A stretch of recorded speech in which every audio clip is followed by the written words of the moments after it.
I don't want no oil spoiling my shoreline. I like fish much better than crud. I like birds and things creeping and crawling. Won't trade no more oil for blood. The sun done give us all we need to make this country run. But that black demon oil's got us fussing and fighting, and I do believe it's time we was done. I don't want them nukes run by them kooks who think radioactivity is fun. No more three-headed frogs or kids with leukemia. Nuclear power ain't fit for a dog. The sun done give us all we need to make this country run. But that nuclear power's got us fussing and fighting, and I do believe it's time we was done. No nukes!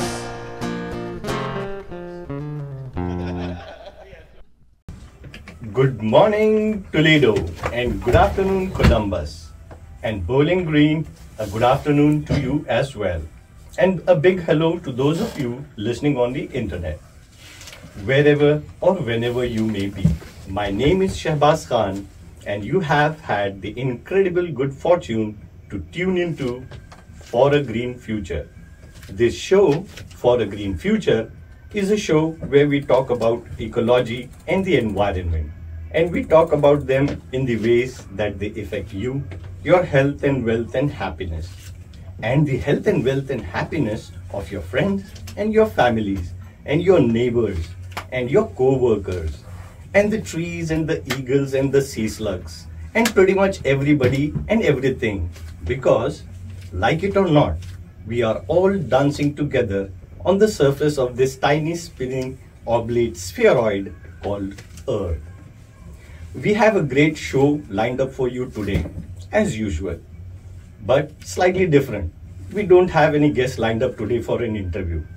This week's episode is going to be a little bit personal and emotional. So we are just going to have a chat a little bit longer than usual until we get to the bottom of the hour. Then we'll hear from our sponsors and patrons. After that, Rebecca takes the mic. Rebecca, what are you going to talk about today? I am going to talk about Priscilla, Queen of the Desert, closer to the heart and the dead heart. Wow. Okay. Looking forward to that. Okay, listeners, finally, we will finish our hour with the ecological news. You'll want to stick around for that this week because we have some really amazing news. Okay, today is Father's Day once again, so we want to wish all the fathers listening a very happy Father's Day. And don't worry, sports will be back on soon. In fact, at 7 p.m. tonight, you can listen to the Yankees versus Red Sox game right here on 100.7. So, for the Father's Day, I know some of you may set yourself down in your car, in the garage with the radio playing the game, maybe drinking a beer or eating some chips or just having alone time. As every week, we'd like to hear from you. This is a call-in show and it gets better every time you call. We'd especially like to hear from fathers this week. What kind of advice do you have for the younger generation, especially in terms of the environment? Are you a father who takes their children camping or fishing or hunting? Why? Do you think it's important to teach children about nature? Are you someone whose father taught you how to fish? Give us a call with your stories of fathers and nature at 877-909-1007. I repeat, 877-909-1007. Okay, The modern ideal image of a nurturing father who takes as much time and effort raising the children as mother, and who teaches their offsprings life skills is relatively rare in nature. The idea in the old Bambi movie that father takes over raising Bambi after the mother is shot is just fiction. In Deer, the father takes no role in raising the young fawns. In fact, it's much more common for fathers to be real jerks in the animal kingdom. Grizzly bears, for example, will eat their own young. The problem genetically for fathers is that they can never really be sure that any offspring are their own. So, among many species, fathers are much more likely to attack young, especially those that don't look quite right. Putting tons of time and energy into raising the young of another father is usually an evolutionary dead end, and there's strong evolutionary pressure against it. But there are some very big exceptions. The website Tree Hugger has a web page with the title Nature's 10 Best Animal Dads. Number 3 on their list is especially interesting: jacanas. Jacanas are a type of bird that lives in Asia, Africa, Australia, and the Americas, all the A-list continents. Jacana males do all the work of building the nest, raising the young, and teaching them survival skills. The mother actually keeps a harem of up to 5 different males. Wow. Just going back and forth between them as it strikes her fancy. The males will even raise chicks fathered by other males. Emperor penguins, on the other hand, actually top most lists of dedicated fathers. They will stand in the Antarctic winters for months, incubating their eggs on their feed. Both parents take equal parts in feeding and raising the chicks. Wolves are also good fathers. Though in a wolf pack, it's only the alpha males that actually mate and father children. Gorillas, marmosets, toads, frogs, and some fish like seahorses and arowanas. So they're really good uncles, mostly. So these fishes are also good fathers. But the fathers for most animal species are at best indifferent to their young, and sometimes downright dangerous to them. But there's no question that having a nurturing father is good for human children. A study. Okay, we have a caller right here. That's exciting. Hi, this is Barbie. I'm Rebecca's roommate. I caught the keyword tag. Oh, hey. Sorry, I was calling because I heard Shehbaz say to call in with the stories. So. There you go. It's time for that. Yeah, you're most welcome. We'd love to hear that. Do you have a Father's Day story? Yeah. I actually have a few environmental stories. One involving a swan that's quite funny. One involving a very dangerous weed killer that was quite a shocker. And one that's sweet and innocent. So let's start with sweet and innocent. Yay. he loves taking us to a lot of historical places. He was a big history buff, but he also enjoyed taking us to caves. And so for a while in junior high, I really got obsessed with spelunking and the study of caves. And for my 7th grade science project, I ended up doing it on caves because of Dad. And I did such a good job on my poster for it that the school kept it up in the junior high until they tore it down years later. Wow. So that was a fun memory. Wow. Nice. That's a great experience. And then, the story of the time that he and my mom tried to get rid of a nuisance set of bamboo growing out behind their property. Now, I'm against weed killers, as I'm sure most people are, especially, toxic ones, but he had even tried Roundup. It didn't do the trick. Nothing was touching these bamboo. So his neighbor said, I got something for you. But when you use it, make sure you go inside for a couple hours. Don't come outside for a couple hours at least. And they're like, okay. So they did what he said, went inside, came back out a couple hours later.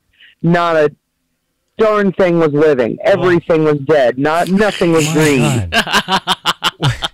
Do you know what this weed killer turned out to be? Tell us. Agent Orange. Oh my. Yeah, that was not a good idea. That was very dangerous, in fact. I was wondering whether he cast some death spell or something. everything dead. Yeah, I mean... So don't do that, loyal listeners. Yeah, that was in 1977 or 1978. So that was well before I came along. But yeah, I think we're officially against that as an environmentalist show. Oh yes, I'm adamantly against that. Do not use Agent Orange for anything. Right? Yeah, just don't use it. But then the other story is kind of funny. He had a channel of long lakes that went through his backyard. And there were some swans that were regulars. So we occasionally toss them out stuff to eat, and they were pretty to look at. And one day me and him went out there and we're trying to hand feed them. Uh-oh. Yes, by your tone, you know that's a bad idea. Yes. Well, those swans got mad and started raising up and spreading their wingspan and screeching. Oh dear. And they started coming out the water, and Dad ran into the back door, locked the storm door, and started laughing at me as I am running my freakishly slow run because I run terribly. And he was laughing his butt off. He did let me in before any injuries were sustained. He's not a cool man. But yeah, that's my dad in a nutshell. Oh, Dad. Okay, that's great. Those are really good stories. Yeah. Thank you for sharing that. And Yes. listening to your story, it also reminds me how my father, when he taught me about environment and ecology, it made a significant impact. And that gave me a kind of a realization. Maybe I will share my story later on in the show, down the show. So please stay tuned. Woohoo! Thank you very much for calling. Thank you so Anyone much. else You're has welcome. stories about their dad and the environment? Follow Be Like Barbie. Call in. Yeah, share your experiences with your father, your hunting experiences, maybe hiking, having adventure, Camping, fishing, right. camping. Yep. All All right. right, well, I'll keep listening. Take care. Thank you too. so much. All right, my dear listeners. So where were we? So we were talking about nurturing fathers in different species. Right. Okay. So there is no question that having a nurturing father is good for human children. A study reported in the San Francisco Chronicle last week clearly shows that children raised by nurturing fathers have higher emotional intelligence and more sympathetic and empathetic to others. In humans, fatherhood actually causes hormonal changes in the body. Fathers who helped take care of their children between ages 1 and 2 have higher levels of oxytocin, the happiness hormone. Testosterone, on the other hand, decreases. Another hormone that increases is prolactin, which is a hormone that suppresses lust. So, if after a day of chasing your toddler around the house, that last thing you want to do is get busy with your mate, it's not just your imagination. Children turn out to be effective form of birth control. Yeah, nature at that point wants you to pay attention to that child and not to making new ones right away. Give it a break. Right? Yeah, right. Yes. One other hormone that increases is vasopressin, which is associated with creating deep personal bonds with other people. These changes are very similar to the changes that women go through with motherhood. But with men, it's not automatic. It seems that it takes a while for the changes to occur. And if the father doesn't actually interact with his children, it doesn't happen at all. So the first weeks after a baby is born, the father isn't as strongly affected by his baby's cries. But after a few months, he is affected just as strongly as the mother. Wow. Evolutionary biologists ask what fathers get in return for the sacrifices they make in order to raise children. The current theory is that because mothers aren't left to raise their children by themselves, they actually have more children. Us humans, with our huge brains and slow developing children, take a lot of time and energy to raise. In other ape species where the male does no fathering, mothers space out their young, raising each until they can survive on their own before having another. By having a social strategy where the father and others help, humans have had children, on average once every 3 years or so, instead of once every 10 years. So I think human civilization kind of learns how from these apes, species of apes, how to have steady population control. I read someplace too. I remember there's two basic mating strategies that baboons have. Number one is there's like the dominant baboons, number 1, 2, and 3 in the troop, and who all fight for the right to mate for the females, and they spread their genes that way. But also, the other 15 males in the troop have to figure something out. So, like the bottom 5 basically have a different strategy where instead of trying to be the biggest and the toughest, they make friends with the female baboons. They give them little extra treats. They help carry their babies to safety when there's a leopard attack or something. Wow. And in return, when the other male baboons are busy fighting, sometimes they get to mate with the females because they're just around. They're just around. And the benefit to this is that your top 5 male baboons in the troop, the dominant ones, when they get old, they're going to be driven out because all the young bucks coming up are mad at them. They remember what they did to them on the way up the ladder. So everybody's out to get that. Whereas the lower level baboons who were more sort of had a helping strategy, they get to grow old surrounded by their children and grandchildren in the protection of the troop, so they live longer lives. And I think it also kind of matches with all those theories. Like one of the theory is, or one of the principles of living organisms is that they always try to carry, create or their offsprings so that their lineage survives. So I mean, it's one of the basic instincts of all living organisms to survive and procreate and absolutely populate. It's a little you. So, dear listeners, of course, being humans, we get to choose what kind of fathers we are going to be. Not all fathers choose to be dads. According to the Pew Research Center, the United States has the highest rate of children living in single-parent households in the world. In the US, 23% of children are in single-family homes, compared with only 7% worldwide. 80% of those households are single mothers and only 20% are single fathers. So, this is a good day to appreciate and value fathers who actually meet their responsibilities as dads. There are many sacrifices a good father has to make. Often a father will stay in a job they don't like to avoid disrupting the family. Children demand time and attention, and it's increasingly rare in the US to find men that are willing to take that time. This might be a good time to share with you a story of fatherly heroism that happened in Los Angeles last December. As reported in the Daily Mail, Ariel Eliyahu,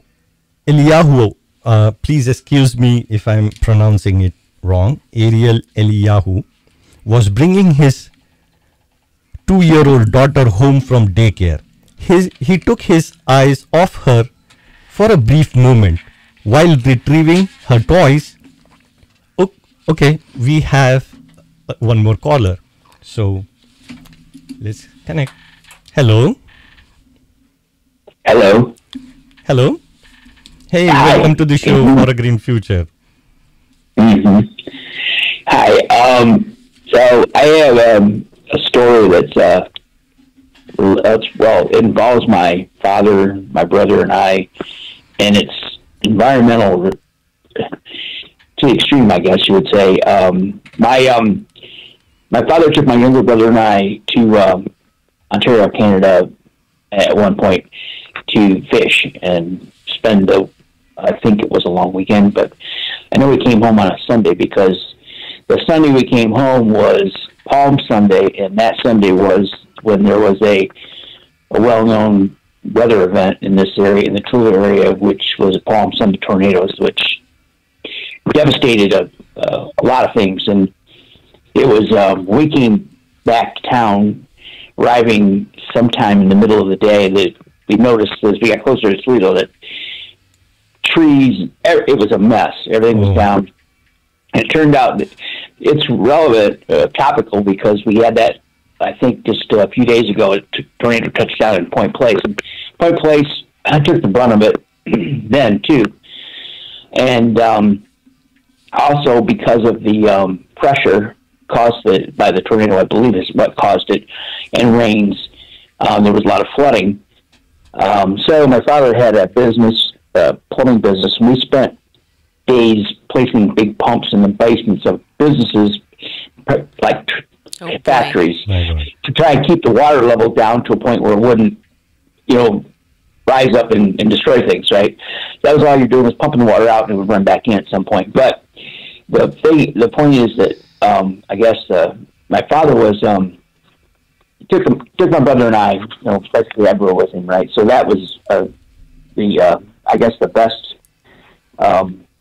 aspect of his parenting was that we were always with him. So whatever he did, we knew, and we knew that we didn't see him doing anything that we couldn't emulate. So that was partially, I guess, his way of parenting, but also I think it was a good way to set examples for my brother and I.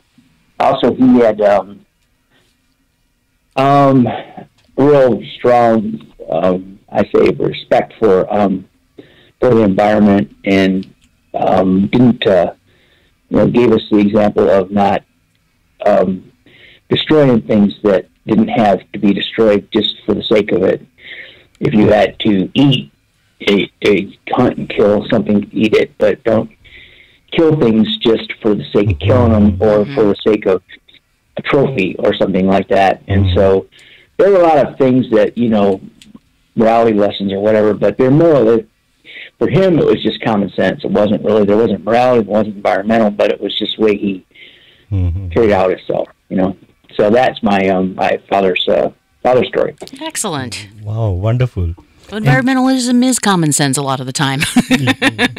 Yeah. And they didn't really know the word back then, so much. I mean, this is like 1969 or 70. I don't know what people could find online easily, but it was called the Palm Sunday tornadoes. So it was, but I think it was probably, he died in 71.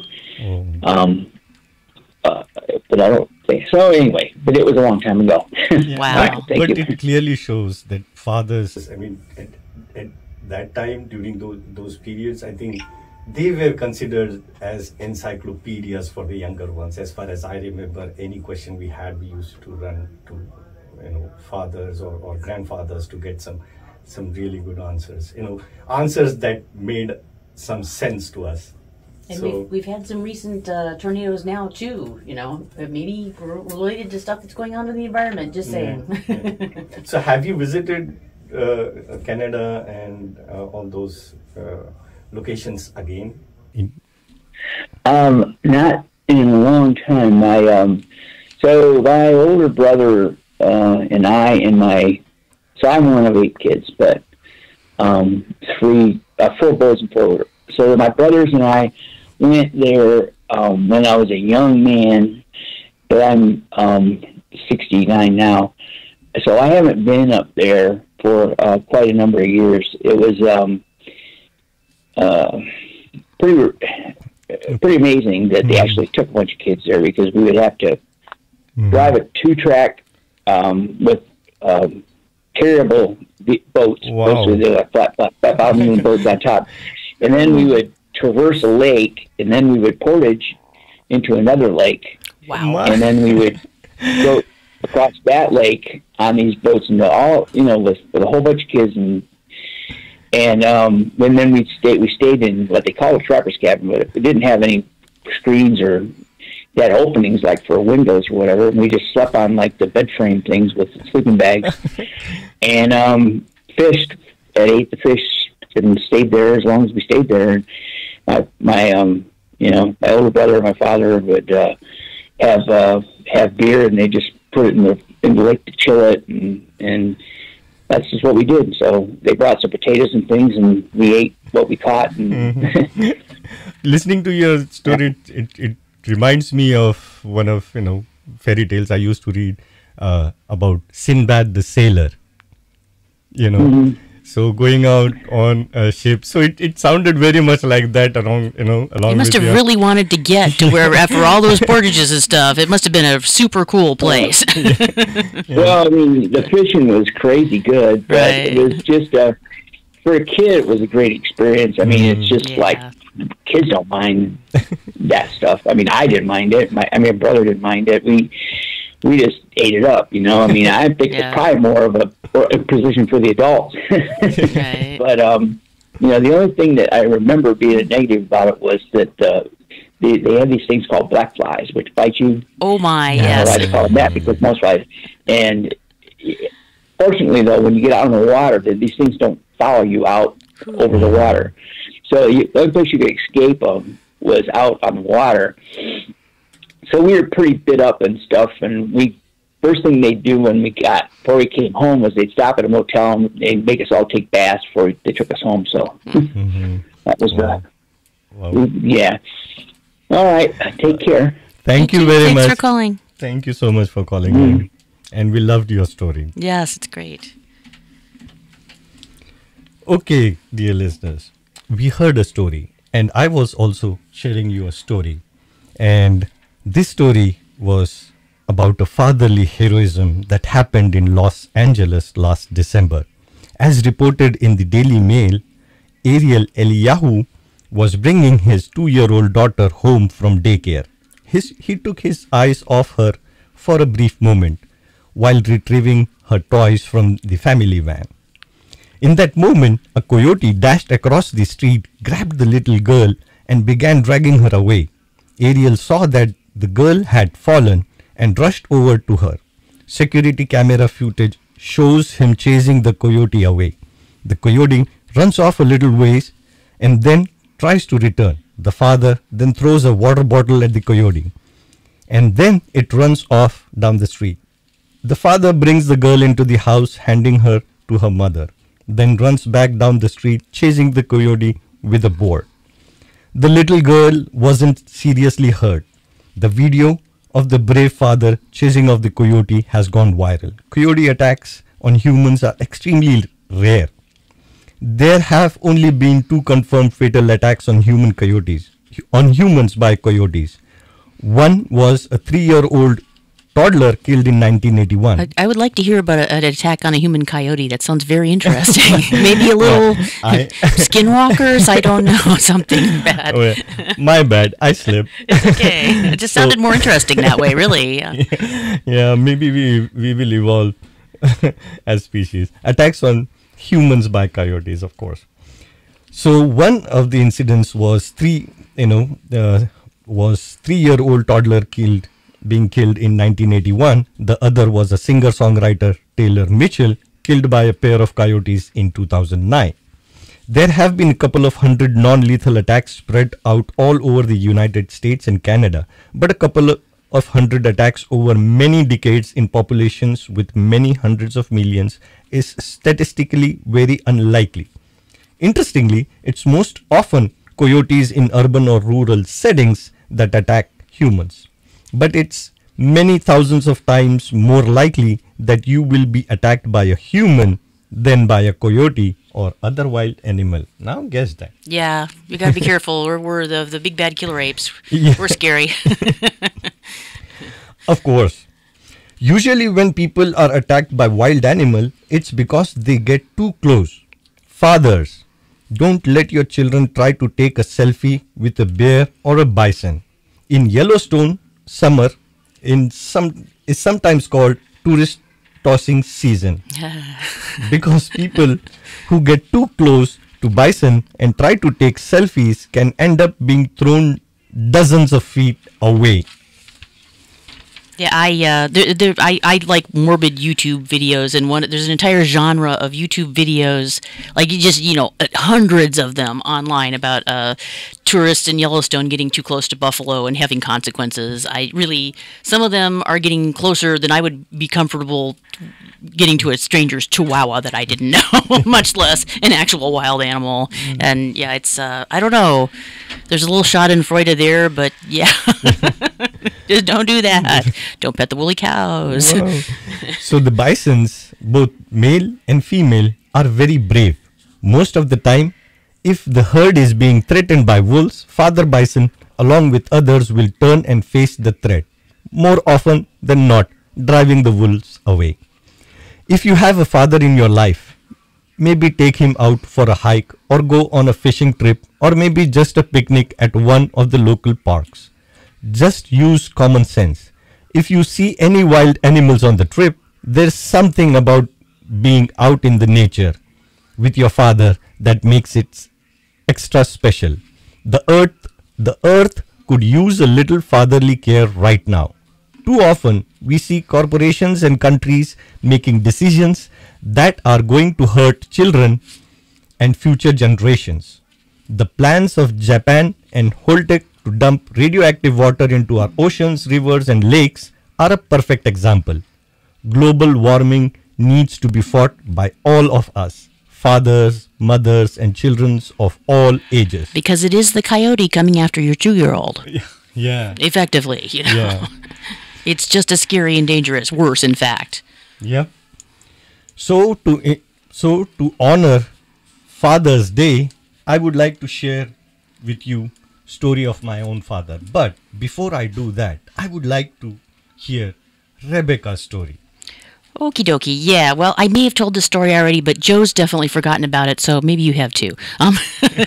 Loyal listeners. Yeah, it actually starts with my grandfather. My grandfather's youngest of 10. And after his mother died, he was, as they used to say, farmed out, which was sort of, where they sent you off to live with relatives. It was sort of like an alternative to the foster care system, which really wouldn't. It was either that or an orphanage, basically. So he moved from Montcalm County in the center of the state up to Petoskey to live with his grandparents, my great-great-grandparents. Petoskey is apparently a town that is fully contained within the local Odawa Reservation. And yeah, some of this is controversial. Some family members have different versions of this or deny it altogether. But according to my dad, that apparently he spent Grandpa Stanley spent like a lot of his preteen years running around in the woods with the kids off the Odawa Reservation.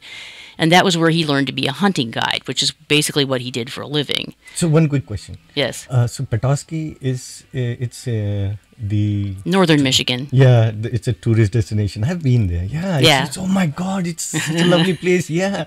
Yeah. So yeah, he carried this lifelong fondness for the woods, and once a year, this is the part that some family members say didn't happen, but others do. But once a year, Dad remembers that there were a bunch of native men who used to come through Six Lakes, where they lived in Montcalm County, like farther down in the center of the state, and they'd sleep out in their trucks, and they'd go hunting with Grandpa Stanley once a year. He thinks they were on their way to Chicago or to or from Chicago to build skyscrapers there, which is a thing that Native men were asked to do a lot or hired for a lot because apparently they're mostly not afraid of heights. So Okay. yeah, so there was that, and but yeah.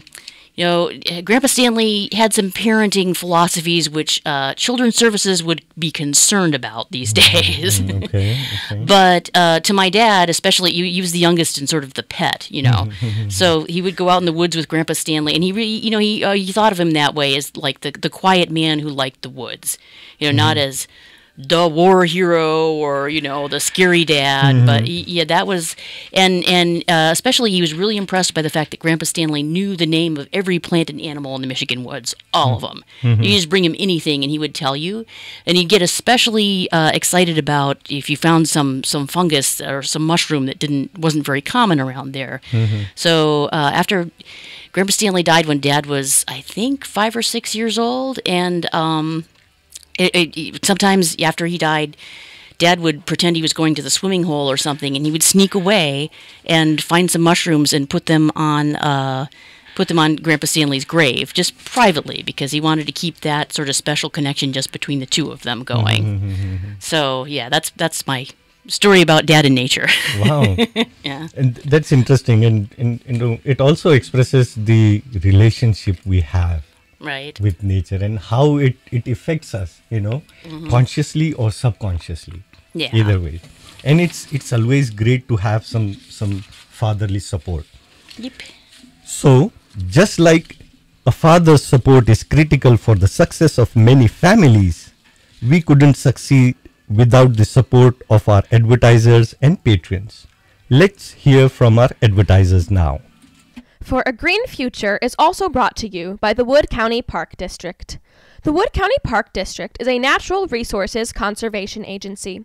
They protect natural spaces, maintain quality green spaces, provide engaging programming, and they teach people to love and respect nature. They also restore wildlife habitats and lead people on outdoor adventures.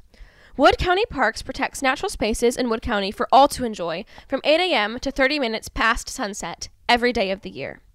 There are several ways to get a hold of them and find out what's happening. One is to call them at 419-353-1897. Another is to visit their website, www.wcparks.org. The website again is www.wcparks.org. They are also available on all social media, Instagram, Facebook, Twitter, and many others. Just search for WC Parks. That's the Wood County Park District, and we're very grateful for their support. This show, For a Green Future, is also brought to you by our patrons. These are folks who have gone to patreon.com, that is patreon.com. They searched For a Green Future, matched their monthly budget, and now a little bit comes out of their accounts each month and comes over to us. And that's how we can afford to keep For a Green Future on the air. We want to thank our patrons profusely. Thank you very much, dear patrons. So, before we move on to the ecological news, I just quickly want to share my story, my father's story. So, my father came from a very humble and modest background. No one in the entire family, including the extended family members, had ever had any formal education. Most of them were either farmers or farm laborers. My dad was the first to get an education. After that, he transformed everyone's life. Really, fathers, they sacrifice so many things for us. They teach us so many things. So, I wish all our listeners of For a Green Future and my dad and everyone's dad a very happy Father's Day. Since this show For a Green Future is all about ecology and the environment, and we just now kind of briefly talked about fathers in different species, let me tell you how my father taught me about nature, environment, the ecosystem, and our relationship, our connection with nature, the environment that sustains us, and the delicate balance we must maintain for a thriving ecology. He helped me understand the delicate symphony of ecology and discover the profound interconnectedness that sustains life. Now, I was in high school and was working on a major project for my science class. I had to work on the biodiversity in flora and fauna in India. Until this time, I never had a realization or a serious thought on our relationship with nature. Until this time, it was all fun and play. The farms, the woods, the rivers, the streams. For grown-ups, these were all places they went to work.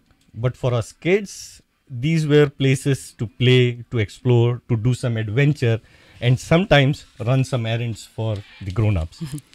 But mostly it was all about fun, not until my dad made me realize.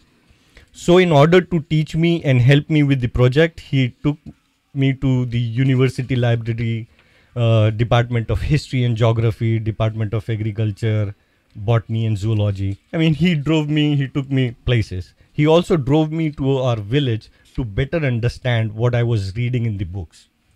So I remember him saying that our lives as human, especially as farmers, are intertwined with the land and its creatures. We must understand and respect them. Nature has blessed us with her bounties. But remember, it is a reciprocal relationship. We must give back and care for the earth that nurtures us. So I asked him like how can we do that? So what he did was, like, he said we can start something small yet powerful. You see those insects buzzing around those plants. And he was pointing me to some bugs and honeybees hovering over some marigold flowers. They are our allies, he said. They pollinate the flowers, aiding the growth of our crops, and also protect our crops from pests. By refraining from using harmful pesticides, we let them thrive, ensuring a natural balance. And in return, they help us yield healthy, nutritious food. So, in a way, he was trying to teach me. He was giving me some very basic understanding and basic concepts of nature and ecology, which I was learning in reading in the books, and I was able to say. So this was the first time I got the realization what nature is, our interdependence with the nature, climate, and the environment. So, and quickly for the listeners, I'll just let you a quick fun fact. The Indian state of Sikkim is the first fully organic state in India. Yay. Yep. Hey, Sikkim. Go Sikkim. A few hundred yards from where we were standing and observing the woods and fields, down the slope, there was a small river stream dug out for irrigating the farms. He took me to this stream and explained how rivers are the lifelines of our planet. They provide water not only for our fields but also for countless creatures. He said, like, water is kind of a lifeblood for our land, because it sustains not only our crops but also creatures that call river as their homes. So we must guard them, try to prevent polluting, and try to conserve water. Water is precious, of course. So this is, common things which I realized, the importance of them. So we were standing on the top of the hill.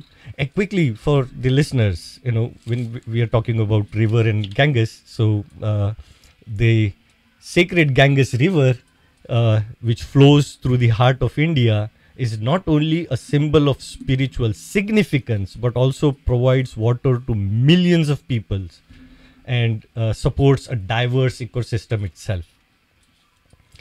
So these, later on we kind of walked into the woods, and there he said, like, the forest is kind of a tapestry of interconnected lives, from the towering trees to the smallest creatures on the floor. Every being plays a crucial role.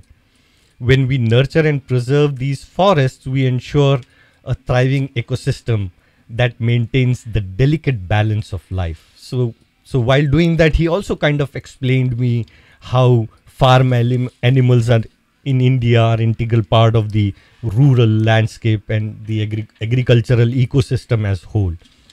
So they not only provide sustenance, but also contribute to the cultural fabric. So for example, cows are considered as sacred animals in Indian culture, and they also symbolize abundance and nourishment, and they are also used as a source of nutritious milk.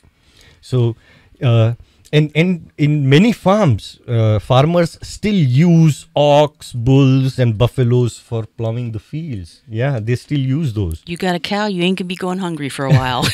That's just how things are. Yeah, and here's a quick fun fact for our listeners. India is a home to a variety of wildlife, and the most famous are the Bengal tigers. They went extinct. They were on the verge of extinction. The one-horned Indian rhinoceros, that is also a speciality. Peacocks, the Asian elephants, Indian peacocks are also known as Indian peafowls, and peacocks is the Indian national bird. So this is how I kind of try to learn about my ecology and environment through my father. So any comments on my story, Rebecca? I think you covered it all there. It's very good. Okay. I think now it is the time when we hear Rebecca giving us some knowledge and insight on very interesting topics. And she has some amazing topic today. I do. So I wanted to cover the movie The Adventures of Priscilla, the Queen of the Desert, which is, of course, obviously a classic of great gay cinema, but also I feel is very much an environmental film in a lot of ways. Nature is really like a major character in this film. The plot is that, of course, there are 3 drag queens who have to take a bus trip from Sydney to Alice Springs, Sydney being the big urban capital city. It's the Mumbai of Australia. And Alice Springs is kind of a more remote nature area where they have some tourist stuff. Or I think it's a city, but there's a lot of nature around it. So for this, they have to go through hundreds of miles of desert. Big, red, scary, empty desert. And they go through a lot of things on the way, like they're violently attacked by miners in Cooper Pedy. They break down in the big desert where sometimes it's a couple days before anybody drives by. And while they're going through all this, they also have all truths that they need to face about themselves and their lives. One character is afraid that he has a son who's I think 10 years old or so, won't accept him as a gay man and as a performer. So he's kept this as a big secret from everybody, and now he has to face it. There's a trans woman character who works as a drag performer who really has a lot of fears that she's never really been loved for herself. And then there's a third character, Adam, who, puts on this constant front of obnoxious sort of flamboyance, always insulting everybody, being edgy, kind of to hide his vulnerability physically and emotionally. And so there's, a big theme of getting closer to nature and experiencing nature as a metaphor for getting in touch with your own truth. The dead heart, I guess, is a phrase that Europeans used about Australia, the interior, because they were really disappointed it wasn't better for farming.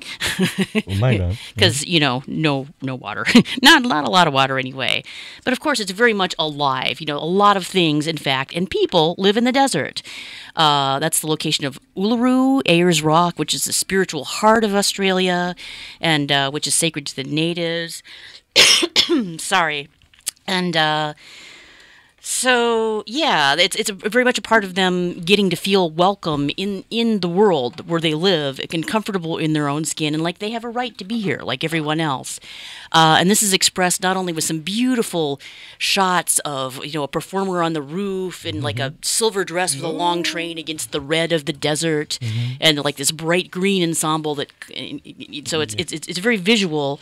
And also, when they get to the resort where his wife and child live, then they do this big climactic show that has the performers dressed as frilly lizards, emus, and grevillea flowers. I found out from a video. I had to do a little research on this here. And then at the end, there's a climactic scene where at least 2 of them climb something called Kings Canyon in Watarka National Park, I believe, in full drag. So that's it's like the symbolic heart of Australia. And, they're saying, hey, I'm here, I belong here. And, that's why I feel like it's definitely an environmentalist film, and it has intense emotional connections to nature contained in it. Yeah, and I think movies and documentaries, they provide a good platform to convey a message on ecology and all that. Right. And I think through animation and such fantasy movies and everything, we can try to reach out the younger generation. So they can understand it in a much better way. All right, my dear listeners, I think it is time for the ecological news. So we don't have much time, so I will quickly try to catch up with some important news. Okay. So, Ohio budget bill passes. We have been following the passage of two bills at the Ohio state government, Senate Bill 83 and House Bill 434. Senate Bill 83 was a bill to have the Senate of State of Ohio take over curriculum at state colleges and force college professors to teach false global warming denial exactly the same as they teach true climate science, saying that global warming is real. The other was House Bill 434, which would have created a nuclear authority that would have full control of everything to do with the nuclear industry, from creating waste dumps in your backyard to designing nuclear power plants, all untroubled by any of the trappings of democracy like public input or any control by elected officials or state agencies. Both these bills generated huge controversy at the state level, with hundreds of people testifying against them. In the case of SB 83, thousands also turned out in Columbus to protest them. After the deep problems with both these bills were laid bare, the usual democratic process was abandoned and they were inserted into the budget bill instead. When we reported last week, the budget bill was over 5,000 pages. Well, the budget bill passed the Senate on June 16. It had passed the House a few weeks ago. In the meantime, it ballooned from 5,000 pages to over 9,000 pages as Republicans inserted all kinds of pork barrel and pet projects. There was some good news, although, that at the very last minute, HB 434 was removed from the bill. It's possible that the senators realized that if they gave full regulatory and legislative authority over to nuclear industry executives, then there would be no more need for state senators. No more campaign donations from utility companies trying to keep their nukes running. No more winning and dining by lobbyists. Once that part of the government was literally handed over to industry by creating that authority that was not even answerable to the governor, it would be game over for state government. So it's a great news that was pulled out. HB 434 is finally dead for this year. Okay, New Yorkers fight Holtec's plan to dump radiation into the Hudson. In response to Holtec's plan to dump 1 million gallons of radioactive water into the Hudson River, both the New York State Assembly and Senate have passed laws banning the dumping of any kind of radioactive into state waters. Activists have held rallies and on June 6th delivered petitions signed by over 400,000 New Yorkers demanding that Governor Kathy Hochul sign the bill and ban radioactive dumping in the state. Back in April, over 138 groups sent the government a letter also urging her to stop the dump. Tritium is the main radioactive component. As we have reported in the past, it has a half-life of about 12 years. After 10 half-lives, radioactive elements decay away. So, all Holtec would have to do to make the water safe is store it in tanks for 120 years. Dumping it into the river while it is still highly radioactive is not only ecologically disastrous, it's physically unnecessary. The water is sitting at the Indian Point nuclear plant, a nuke that has already been decommissioned. Holtec has similar plans to dump radioactive water into Lake Michigan as at the Palisades nuclear plant and into Boston Harbor at the Pilgrim nuclear plant. If they are allowed to do this, dumping radiation into our waterways will become the standard method of disposing of this deadly pollution. Let's hope Governor Hochul does the right thing. Okay. Rooftop solars soars around the world. In a story on the pvmagazine.com, it's a website, on June 13th, it was reported that worldwide 239 gigawatts of solar was installed around the world in 2022. That's roughly the same amount of energy as 250 nuclear power plants. Rooftop solars accounted for half of that, and large-scale installations accounted for the other half. This is an annual growth rate of 45%. China led the way. 100 gigawatts of the 239 total were installed in China. That's a 72% growth rate.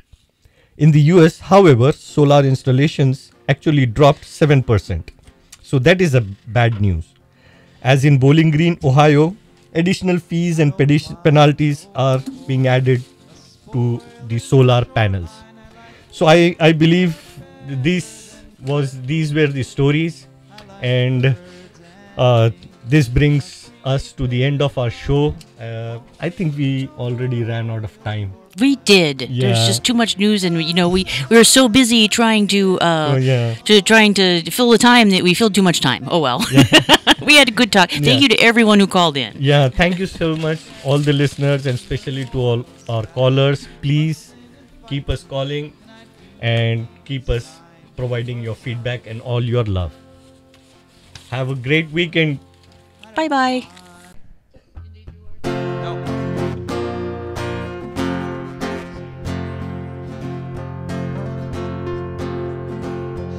I don't want no oil, a spoil in my shoreline. I like fish much better than crud. I like birds and things a creeping and crawling. Won't trade no more oil for blood. The sun done give us all we need to make this country run. But that black demon oil's got us fussing and fighting, and I do believe it's time we was done. I don't want them nukes run by them kooks who think radioactivity is fun. No more three-headed frogs or kids with leukemia. Nuclear power ain't fit for a dog. The sun done give us all we need to make this country run. But that nuclear power's got us fussing and fighting, and I do believe it's time we was done. No